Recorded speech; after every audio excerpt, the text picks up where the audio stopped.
guys, welcome to the Final 3 Retro React. My name is Derek, and today, yes, I'm by myself today. It's because I'm doing something a little bit different for the reaction video today. Now, usually we do either creepypasta or react to like a TV show or anime. But today, I want to do reaction to basketball videos. I love basketball. Steven, he doesn't really care too much about basketball as much as I do. But I want to do something a little bit different on the channel. I want to see if you guys like these videos. If you do, leave a like down below. If you want to see more, let's get to like, let's say 10 likes on this video. And I'll do more single basketball reaction videos. And also, if you're new to the channel, subscribe, turn on post notifications. We're trying to get to 200 subscribers. So hit that subscribe button. Tell your friends to subscribe. I can't speak. Tell everyone to subscribe, you know. Tell everyone you know to subscribe. Alright. What we're reacting to today is top 10 overrated NBA players viewer vote. It says viewer vote, but judging by the dislike category, it is 35,000 dislikes. What in the world? What the fuck is that? So obviously, there's probably going to be a lot of hate in this video. I might get triggered. Who knows? I haven't seen this video. The video link will be in the description if you guys want to watch it for yourself. 3, 2, 1, go. Stop playing. Go. Welcome to Mixtape Videos. Over the past few weeks, trying to get the start. Our viewers vote on who they thought were the most overrated players in NBA history. No, you didn't. I can already tell by the amount of dislikes. Either that or people just didn't like the people's opinions. I can't stress enough that these are the viewer rankings, not our rankings. So while we'll try to present arguments as to why each player is overrated, we can't say that we necessarily agree with the votes, though we do agree for most of them. Okay, let's get started. Alright, who's number 10? Number 10, Steve Francis. Okay, Steve Franchise. Yeah, alright. Let's see what they have to say. Known as Steve Franchise, Francis created a lot of hype during his NBA career. And for good reason. He made all the best highlight reel plays, crossing up defenders and dunking ferociously. During his best season, he averaged about 21 points, 7 rebounds, 6 assists, and 1 steal. However, he shot below 42% from the field and only 32% from the three-point line. That season, the Rockets were 28-54, were 20th in offensive rating, and dead last in defensive rating. In his time with Houston, they made the playoffs just once and were nearly swept out of the first round in that series. He was known to be a selfish player who couldn't shoot, pass, or make good decisions. His bad attitude led to his being traded several times, cut a few times, and eventually just fading out. Okay, so yeah, he was kind of an inefficient, scorer. He scored plenty of points, but his efficiency wasn't really that good. So yeah, I don't have a problem with this. I don't have a problem with this so far. So far, so good. Number 9, Alonzo Mourning.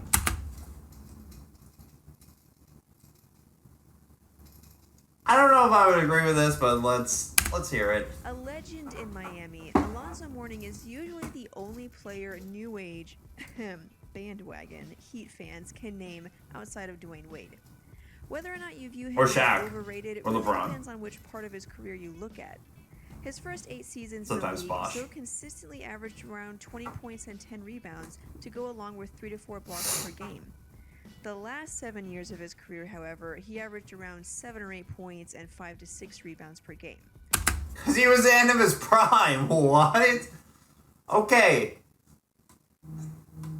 Near the end of his career, he averaged 7 points and wait, what did she say? In his career, however, he averaged around 7 or 8 points and 5 to 6 rebounds per game. Yeah, but he was out of his prime. What the fuck? Sorry for the language, but seriously, he was out of his prime. And he was also on a team with Wade and Shaq. So he played off the bench. So I guess if you were a younger fan and always heard about the legend of Alonzo Mourning and then saw him average 8 points and 5 rebounds, you'd probably think he was overrated. Hey. Well, one, if you're hearing like if Alonzo Mourning's good and you see him at the end of his prime, one, you need to look at his stats from his early on in his career, and two, you need to look at his age. When you get older, you can obviously get worse. Hey, I said we would try to present arguments as to why each player is overrated, but we don't have to like it. Number 8, Baron Davis. Okay, Baron Davis. I don't know how to feel about this one. I mean, yeah, I can see why people think he's overrated, but also cannot see why. I don't know. If you take a it's kind of quick mixed for look me. at Baron Davis numbers, you may think, hey, nearly 10 years averaging 20 points, 8 assists, and 2 steals. I'll take that. But a closer look will show you that he also averaged 3 turnovers, barely shot 71% from the free throw line as a guard, and shot below 41% from the floor for his career. He had several seasons where he didn't even reach 40%.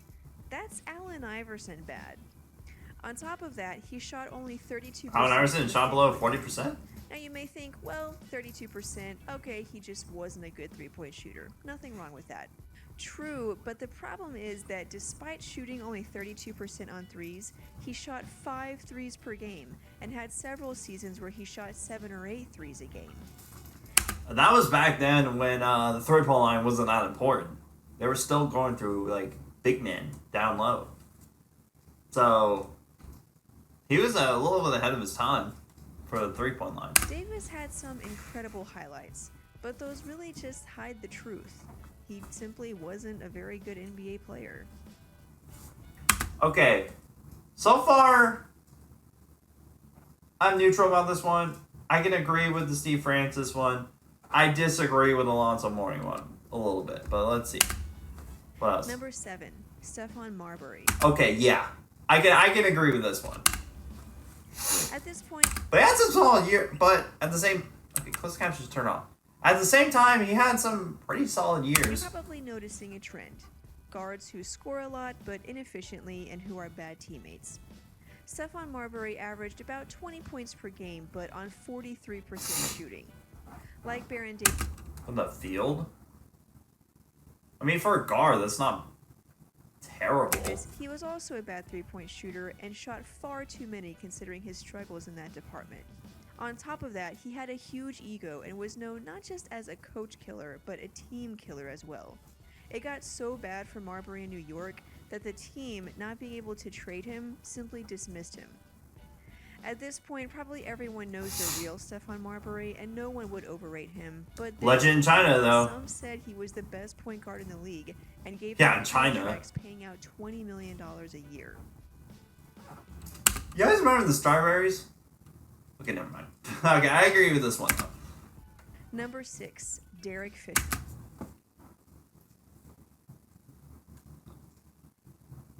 I don't know how to feel about this one either. An 18-year veteran of the NBA, Derrick Fisher He was a solid role player. Shots and won a lot of rings.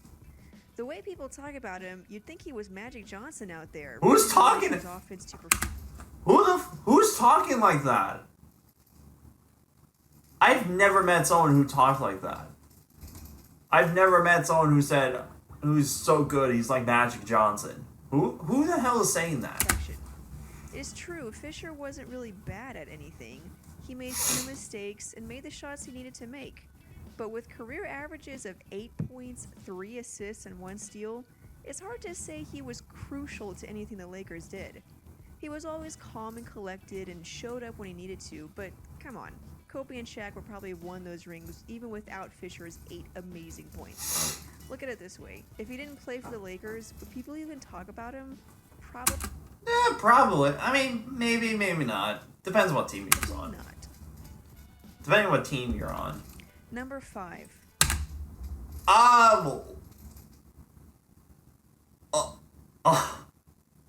Is there a smudge on my screen? Am I going blind? Hold on, let me... Kevin Garnett?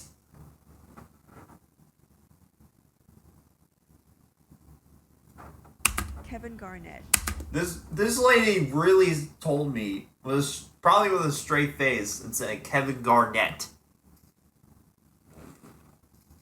This is one of the most dominant power forwards of all time. How is he on this list? If you're a longtime subscriber to the channel, or if you got really bored one day and watched all of our videos, and I mean really bored, then you probably know that we agree with this one. You agree with this one? He is overrated. Most fans and analysts rank him as one of the top 3 power forwards of all time. He is! Say 1 or 2, which is just ridiculous. How is that ridiculous? Yes, he's passionate and an emotional leader, but what He's a top 3, top 2. I think he's top 2, to be honest. I think he's top 2. did he lead his team to? He and the Timberwolves were eliminated from the first round of the playoffs 6 years in a row. He had no help! He had no help! It's like putting LeBron on this list and say he was going to the playoffs for so many years and then win the finals. Yeah, he had no help. This doesn't make any sense. He had no help. Who did he have? He only had help 1 year, and that was with Sam Cassell, Latrell Sprewell. Was Stephon Marbury on that team? Maybe. I don't remember. But that's the only time he had help. Oh yeah, Wally Szczerbiak. I remember that guy too. But all the other years he didn't have help. He had the GM just couldn't build the team around that. And of course, there was a scandal involving this team. They lost picks. That's why they got a setback. That's why he had no help for so many years. It's funny, people bash Derrick for supposedly not making any deep playoff runs, when that's actually what happened to Garnett. Like I said, he didn't have any help. He had to join up with 2 other players who both averaged over 25 points a game the previous years. Once he... You're bashing this, but you're not going to bash... Okay, so what about LeBron? What about Durant? You're not going to bash those players? They did the same thing. Joined an elite team. Gone were the days of 20 and 12. He averaged around 16 points and 8 rebounds for the Celtics. Well, yeah, that's what happens when you join a team that scored like 25 plus points per game. We're talking Chris Bosh from Toronto to Miami kind of stuff. Kevin Love from Minnesota to Cleveland. Great players when no one else is. Yeah, because they had superstars on the team. But when they have talent around them, they're simply really good role players. He's not a role player. Number 4, Scotty Pippen.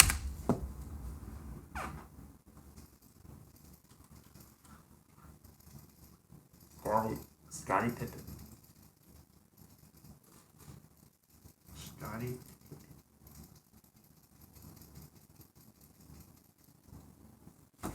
Are you serious?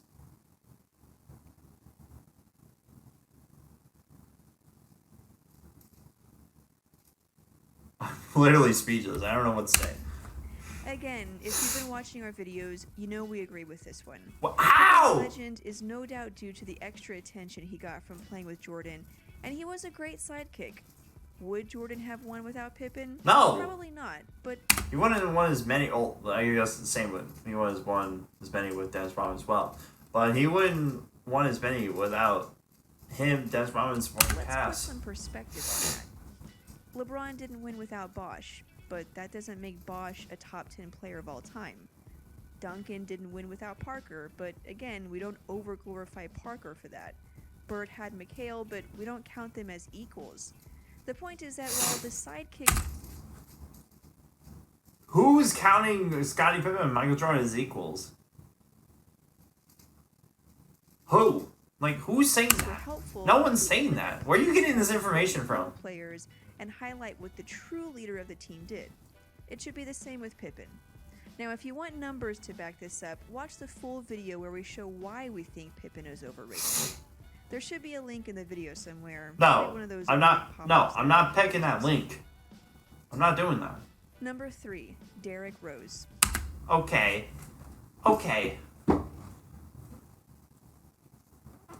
I wouldn't say he's overrated. I don't know. This one's kind of tough for me. I wouldn't say he's overrated. But he's not underrated, though. I don't know what to feel about this one.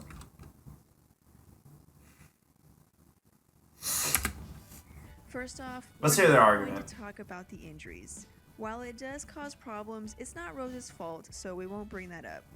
The problem with Rose is that he's a one-dimensional player in more ways than one. He's not a great passer or floor general. He's an okay defender and rebounder. His forte is scoring. The problem is that even in his one area of expertise, he's limited since he's not a great jump shooter.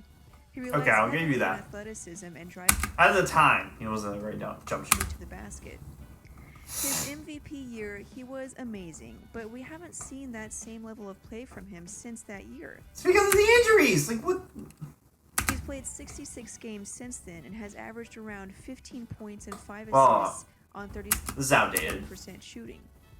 Can he be the player he was his MVP season, which was 4 years ago, by the way? Outdated. It's possible, but unlikely. As of that Chances video. are, it's time to stop talking about Derrick Rose as an MVP type player. No one does!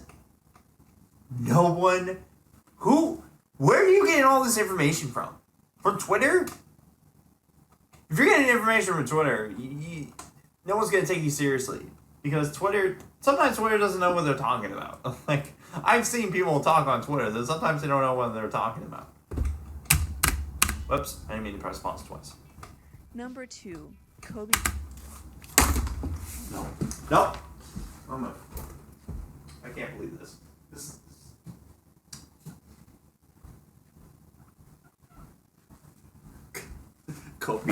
Kobe.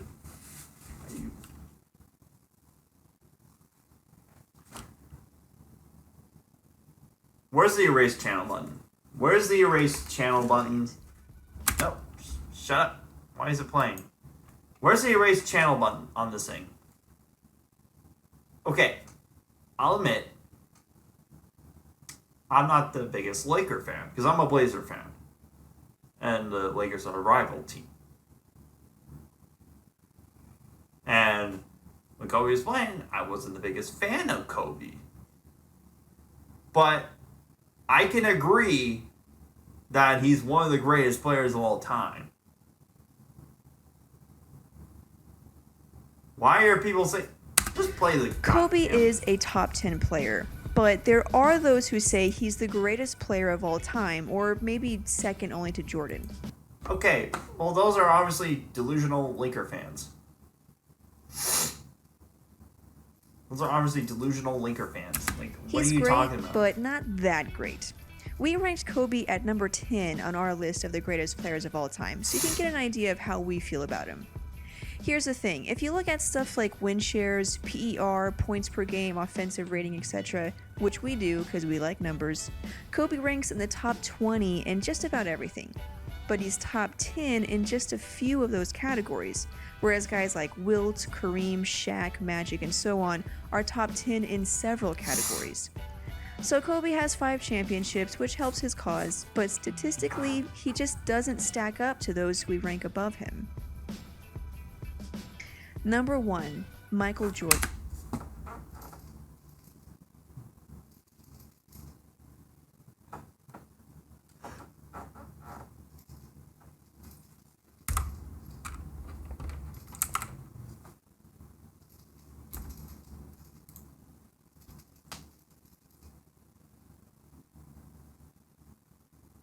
Who's voting on this? Like, what? Okay, no. What the fuck is this? No. Go back to the video. Okay, I'm gonna be honest with you, we got nothing for this one. I mean, there's pretty much no way we could make an argument for Michael Jordan being overrated and then sleep soundly tonight. People say it was the media hype or that he was surrounded by great players, that's why we all think he was the greatest of all time. Well, maybe he got so much media hype because he was so good. I mean, it's not like he played for the Lakers or Knicks. He's a great three-point shooter and averaged a pretty high amount of turnovers for several seasons. We'll give you that. But he's still the greatest player of all time, even with his flaws. There you go. Those are the fan results. Okay. This video sucks. Viewer vote okay, I can see some of these being a viewer vote. Like, Jordan, I can see. Kobe. I don't know if I can see that being a viewer vote. But a lot of these a few of these I can see as a viewer vote. So you got 3 out of 10 right. Like I can agree with, but everything else, no, I don't agree with most of these. Hope you guys enjoyed this video. If you got a video you'd like me to react to, leave a comment down below, and also subscribe, turn on post notifications. And as always, guys, I will see you guys next time.